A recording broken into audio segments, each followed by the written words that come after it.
Hello and welcome to the WrestleTalk News. I am Luke Owen and this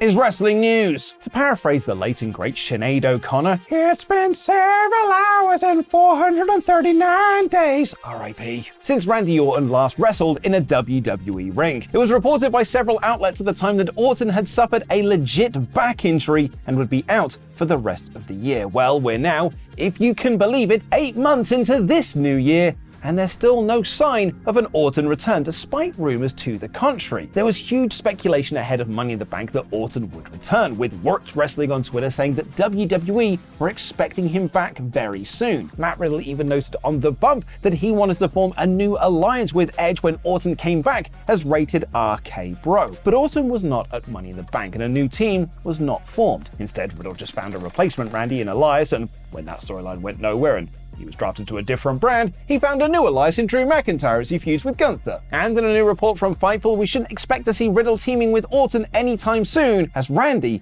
might not be back for a while yet. Sean Ross Sapp reports that Orton's back injury is quite a unique one in the world of wrestling, writing lower back fusion isn't typical among pro wrestlers and is uncharted territory for many. So uncharted is this territory that doctors have advised Orton to not wrestle again, saying it isn't a good idea. However, Orton still plans on it and is planning to make a return to the ring. Orton isn't cleared to wrestle, but he has been training, not wrestling training because he can't take bumps, but apparently has been lifting weights. And according to Fightful Select, he is now huge as a result. Giggity. Back to those rumors and reports that he could be returning soon, and Fightful say their sources have told them Randy Orton has not been factored into WWE creative plans whatsoever. Adding those we've spoken to say there hasn't been an extensive conversation about what the plans will be for Orton. When asking about a SummerSlam appearance, Fightful were told to not count on it. We here at WrestleTalk continue to wish the speediest of recoveries to Randall Keith Orton. But sticking with his bromance partner for a moment, and there seems to be some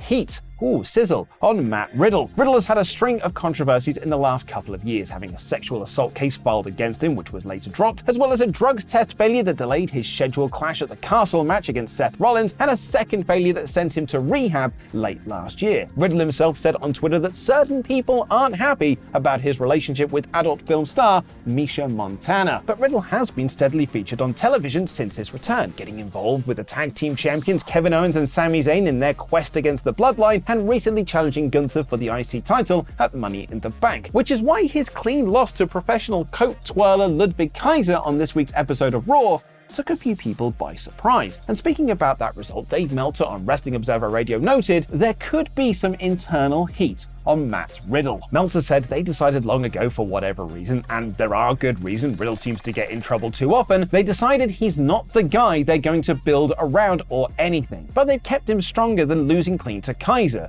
But he did here. When I saw that, I was like, man, he's lower than I thought he was in their minds. Now, this isn't an official report that Matt Riddle has heat, more Meltzer's speculating based on information that he's heard. But if you listen to the tape, go back and to the left, you will hear him do that pause because I'm about to say something I'm not supposed to thing that he often does. So, for the official score on this one, let's head on over to our own heat magnet and weather reporter Helen Temperature to check the heat scale. As I often ask at a restaurant, table for one, please. There isn't much at all on the heat scale today. Do you often eat alone, Helen? Yes. I'm a very loud eater. I scream between every bite. It must be tough for you on the dating scene, Helen. I don't need dates. I only need my 3-person sharing platter and a pint of Horlicks to get me to sleep. Thank you, Helen. Over to AEW now, and I had the pleasure of sitting down with Jeff Jarrett in London this past Monday to talk about the upcoming Wembley show All In, which is not that far off from breaking the all-time attendance record for a wrestling event, not counting Collision in Korea, for obvious reasons. The full interview will be released this coming Friday on the WrestleTalk podcast channel, so make sure you go and subscribe to that. But I want to share this clip where I got to ask him about his theme song and the very odd lyric, "He ain't dead, he is Jeff." It's a weird line, but here's what Jeff had to say about it. Can I give you a little inside track? Absolutely, I would. In writing that song, I think He Ain't Dead, He Ain't the Rock. Did you ever hear that version of it? Oh, yes, that's really rung a bell with me, actually. I completely I think that was out, and The Rock is trademarked. Mm-hmm. So I think we went back in. And he's not the only one talking about entrance theme songs, perhaps, as CM Punk took to Instagram last night to tease the return of an old favourite. Did I mention I'm on Instagram now? You should probably go follow me. I mean, I don't follow CM Punk, but I mean, you can go follow me if you want. Punk has been using Living Colour's Cult of Personality since his WWE return in 2011. It was a song that was synonymous with him before his time in WWE and became his anthem once again when he joined AEW in 2021. But in his first run with WWE, he used This Fire Burns by Killswitch Engage, which, fun fact, was originally slated for Randy Orton before it was given to Punk. Fans have been clamoring for Punk to bring this theme back because it's nostalgic to them, and nostalgia is a hell of a drug, which is ironic given the subject matter, and Punk has now potentially teased the return of that song by posting an image on Instagram of him making his entrance on Collision with This Fire Burns as the tagged song. Now, of course, this doesn't mean much of anything really, but like all things with Punk, you never can tell. What you can tell is the ratings for Collision this week were a vast improvement on what has come before it, as the show drew 739,000 viewers, the highest number for the show since the debut episode. The episode was headlined by MJF and Adam Cole challenging FTR for the tag titles, and Dave Meltzer has said on Twitter that he attributes that match to much of Collision's rating success. He originally said it was It's hilarious. He originally wrote that it was Rampage that did those numbers, but then he corrected himself. What sort of idiot makes a mistake online?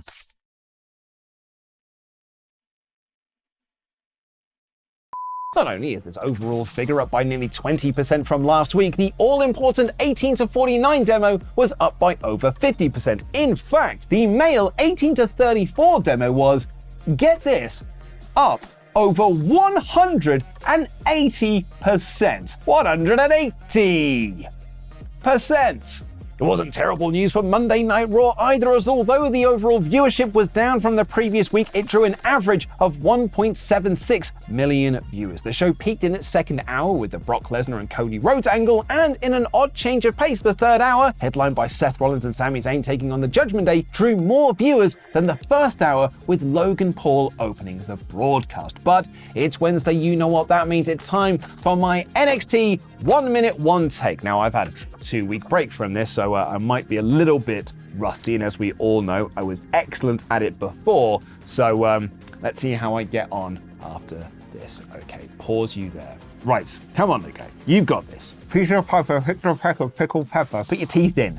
Put your teeth in. The Human Torch was denied a bank loan. Let's do this. 3, 2, 1. Let's go. The show opened with a video recap of Great American Bash, and Gallus attacked the family in shock the NXT parking lot, which set up a 6-man tag for later on. Jacy Jane promised to beat Lyra Valkyria and then didn't when she lost to Lyra Valkyria. Trick Williams wants to go alone from Carmelo Hayes. Dominic Mysterio set up a title match with Dragon Lee for next week, with Lee revealing that Rey Mysterio will be in his corner because all of that main roster integration has been great rating success. And there was a backstage segment to set up a tag match of Hayes and Wes Lee taking on Noam Dar and Oro Mensah. Another backstage segment with Baron Corbin and Chase U set up a match between Corbs and Andre Chase for later on. I don't know why I paused. Smeg. Dijak beat Eddie Thorpe and Elektra Lopez. Dijak beat Eddie Thorpe, and Elektra Lopez and Lola Vice beat Yelisa Leon and Valentina Feroz. Both matches well designed to start new rivalries. Darren Mensah beat Lee and Hayes, which came because Lee accidentally hit his finish on Hayes. Looks like that's the next challenger for his title. Braun Breaker cut a promo on Von Wagner. Another backstage segment with Dom and Rhea set up a match between Axiom and Mustafa Ali for next week. Come on, Corbin pinned Andre Chase with the end of days. We've got a video package for Roxanne Perez. They set up a match between Noam Dar and Tyler Bate, and there was a silly comedy segment with Schism and the Creed brothers that went way longer than you think. Cora Jade said she's leaving NXT, and the main roster integration continues when Santos Escobar teamed with the family to beat Gallus in the main event. Too much happens on NXT. Nailed it. Please go and watch yesterday's video while I check my cool new Instagram followers. One of the greatest stories WWE has ever told. And while there were some definite down periods where it didn't seem like anybody but Reigns was getting over, there have been some people who have looked significantly better after being involved with the bloodline, namely Solo Sikoa, the Usos, and Sami.